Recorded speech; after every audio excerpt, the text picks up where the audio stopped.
আমি এখন যে বিষয়টি নিয়ে কথা বলবো তা হলো পিটিএসডি। পিটিএসডি হচ্ছে post traumatic stress disorder. PTSD এমন একটি রোগ, আমি বাংলায় বললে আপনি ভালোভাবে বুঝতে পারবেন। ধরুন আপনার সাথে খুবই গুরুতর একটা দুর্ঘটনা ঘটেছে, যেমন আপনার খুব কাছের কোনো মানুষ মারা গেছে, বা আপনার লাখ লাখ টাকা, কোটি কোটি টাকা আপনার আত্মসাৎ করে নিয়েছে কেউ। যেমন ধরেন কয়দিন আগে যে আগুন লেগে কোটি কোটি টাকার জামা কাপড় সব পুড়ে গেল না, পুরো একটা মার্কেট প্লেস কিন্তু ধসে গেছে। ওই ব্যবসায়ীগুলোর অবস্থা এখন কি? তারা কিন্তু ওইটা থেকে বের হয়ে আসতে পারবে না সহজে। তো পোস্ট ট্রমাটিক স্ট্রেস ডিসঅর্ডার হচ্ছে এমনই একটা সমস্যা যে একটা দুর্ঘটনা ঘটার পরেও দীর্ঘদিন তার মনে এই প্রভাবটা পড়ে থাকে। সে কিছুতেই এটা থেকে বের হয়ে আসতে পারে না। সে সবসময় দুঃস্বপ্ন দেখে। এইগুলা ভাবলেই তার প্যানিক অ্যাটাক আসতে পারে। প্যানিক অ্যাটাক বলতে তার নিঃশ্বাস নিতে কষ্ট হতে পারে, তার মাথা ঘুরতে পারে, ঘাম হতে পারে, হার্টবিট বেড়ে যেতে পারে, এরকম অনেক সমস্যা হতে পারে। আর দীর্ঘদিন ধরে যদি তার এই সমস্যাটা থাকে তাহলে অবশ্যই তাকে চিকিৎসকের শরণাপন্ন হতে হবে।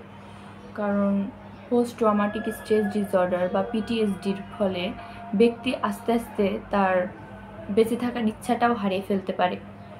অনেক সময় দেখা যাচ্ছে গর্ভবতী মা তার সন্তানকে হারিয়ে ফেলেছে বা তার অ্যাবর্শন হয়ে গিয়েছে, তখন কিন্তু দীর্ঘ সময় ধরে তার মধ্যে একটা কষ্ট কাজ করে।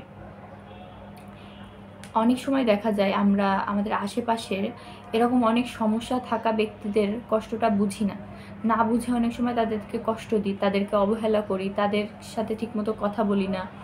এর ফলে দেখা যায় এক সময় আস্তে আস্তে ব্যক্তিটি নিজের প্রতি নিজে ছোট অনুভব করতে থাকে এবং আত্মহত্যার পথ বেছে নেয়। আমরা তো মানুষ, আমাদের সবারই উচিত আমাদের প্রিয়জনকে ভালো রাখা। প্রিয়জনের কতটা কষ্টে আছে, কি সমস্যায় আছে, সেগুলো যদি আমরা খোঁজখবর না নিই তাহলে সে কিভাবে ভালো থাকবে বলুন? আসুন আমরা প্রত্যেকে সচেতন হই। আর যারা এরকম পিটিএসডিতে গুরুতরভাবে আক্রান্ত তাদের অবশ্যই চিকিৎসকের শরণাপন্ন হতে হবে। না হলে কিন্তু ধীরে ধীরে আপনি আরও বেশি তলিয়ে যাবেন। চিকিৎসক বলতে আমাদের মানসিক স্বাস্থ্যের চিকিৎসার জন্য বেশিরভাগই সাইকিয়াট্রিস্টের কাছে যেতে হয়। আর আমি সাইকোলজির একজন স্টুডেন্ট। সাইকোলজিস্টরা আসলে ওষুধ দিতে পারে না, তো তারা বিভিন্ন থেরাপি, কাউন্সিলিং এইগুলো করায়। আর ওষুধ নিতে হলে আপনাকে সাইকিয়াট্রিস্টের কাছে যেতে হবে। তবে মানসিক রোগ কতটা গুরুতর বা কতটুকু ভয়াবহ সেটা জানার জন্য প্রথমে সাইকোলজিস্টের সাথে কথা বলতে হয়। সাইকোলজিস্টরা যখন দেখে যে না, রোগটা আসলেই খুবই সিরিয়াস পর্যায়ে চলে গেছে, তখন তারা সাইকিয়াট্রিস্টের কাছে তাদেরকে রেফার করে। তখন সাইকিয়াট্রিস্টরা তাদেরকে বিভিন্ন মেডিকেশন দেয়, ওষুধ দেয়।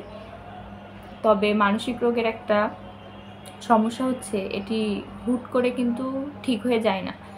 দীর্ঘ সময়ের প্রয়োজন হয় একটা ব্যক্তির পরিপূর্ণভাবে মানসিকভাবে সুস্থ হওয়ার জন্য। আসলে আপনাদের যদি আমার ভিডিও ভালো লাগে তাহলে আমি নিত্য নতুন আরও অনেক বিষয়ে ভিডিও বানানোর জন্য অনুপ্রেরণা পাবো। এখন আপনাদের হাতে, দেখেন আপনারা